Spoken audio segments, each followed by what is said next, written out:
Hey guys, today I'm going to be teaching you how to do a tornado kick. Now in my opinion, the tornado kick is one of the best tricks you can learn as a beginner tricker. It gives you the feeling of doing more high level kicks like a 540, but it also looks really good and can be a really great tool to make beginner combos you're doing look a lot better. It's also really fun to do. The prerequisites to learn this trick are the roundhouse and the crescent kick, so go learn those before learning this. So the very first step in learning your 540 kick is learning what's called a cheat setup. This is going to be the main part of this trick, I would say, because it supplies most of your power and it looks really good as a beginning setup. Now the cheat setups starts with you facing one way, try to point your calf upwards and have the other knee bent. If you're like me and spin to the right, copy what I'm doing. If you spin to the left, just do everything that I say opposite. This whole tutorial is going to be me explaining how to do it if you twist right, which most people do. I'm sorry for all the left spinners out there. So, start with your left leg bent a bit and your right leg behind you, calf up. Start with both hands toward your left leg and look at something ahead of you. This is going to be called your spot. I'd say this is one of the most important parts of this trick because it lets you know where you're kicking and where to look the entire time. This spot can be anything. It can be a bush, it can be something on the wall, it can be a crack, it can be literally anything. And if you're trying to kick something, have that be your spot. So, once you've started in this position, what I want you to do is bring your right arm and slowly put it over your head like so. Once it's about all the way up, you want to start bringing your left arm around as well. This arm swinging gesture is going to give you a lot of power and spin for the trick. When doing this, you basically just want to swap positions. So your right leg is going to turn up so your thigh is facing upwards, and your left leg is going to turn around and bend. After this, you want to take 2 steps. This is really important. This is going to be the footwork of the trick, and this is going to give you a crap ton of power, but this is where I see a lot of people mess up on. One thing that can help is counting the steps when you do them. So plant your foot and count 1 step and the 2nd step. The step we did prior, the switching positions, is going to help you set up for that step. Make sure to put power into the step, but make it more of a hop than a step, if that makes sense. Again, this is going to give you a lot of power for your jump and for your spin. Once you do this, your cheat setup is almost halfway done. The next part is to whip your head around as fast as you can and look at that same thing you were spotting before. Now, all you have to do is bring your right leg up like so, and that's your cheat setup. Some tips I would give for this is start going a little faster when doing it and put more power into the footwork and the arm movement. Your cheat setup is used in a variety of tricks, and it's really nice to have a very strong cheat setup when you're trying to do other stuff.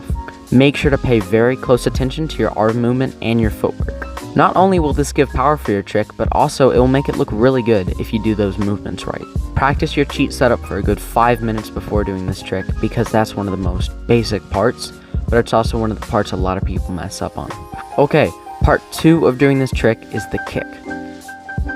So what you're going to do is when you're in this position with your knee up that you've got from your cheat setup, you want to jump and do like a little Mario hop.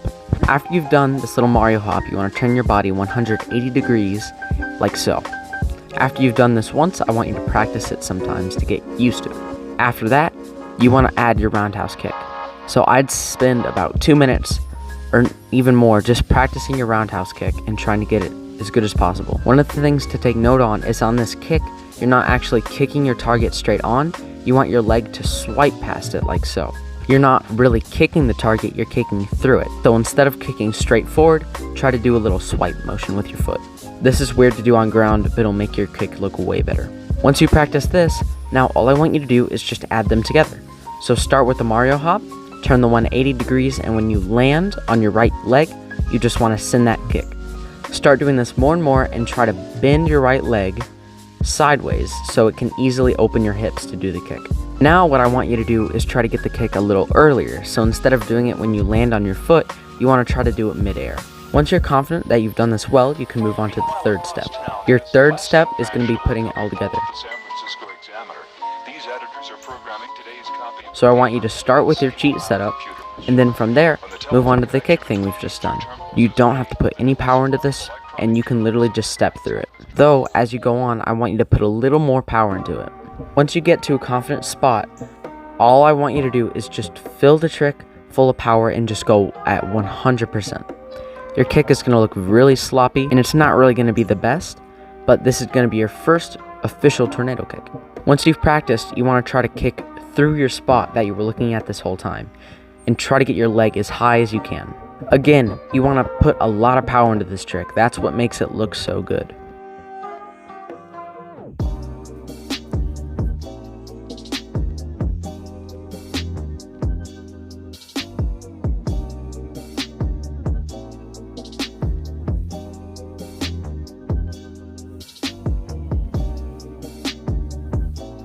Once you've done that, all I want you to do is just go outside once a day and practice for like 5 minutes. Hey, sorry for the awkward cut. I was gonna finish the video outside, but literally right then, it started raining. So I've decided to film like this last part the next day. Basically, just go outside for like 5 minutes a day and just practice the kick. All you need to do is just put time and effort into it. It isn't one of those tricks that necessarily is hard to do. It's one of those tricks that require you to just go outside and practice it a lot until you get it. So, yeah, that's all you really need to do. I really hope this tutorial helped, and if anyone has any questions about how to do the kick or parts of the kick that didn't make sense, just go ahead and ask in the comments, and I will do my very best to answer them all. Anyway, thanks for watching, and I'll see you guys in the next one. Boy.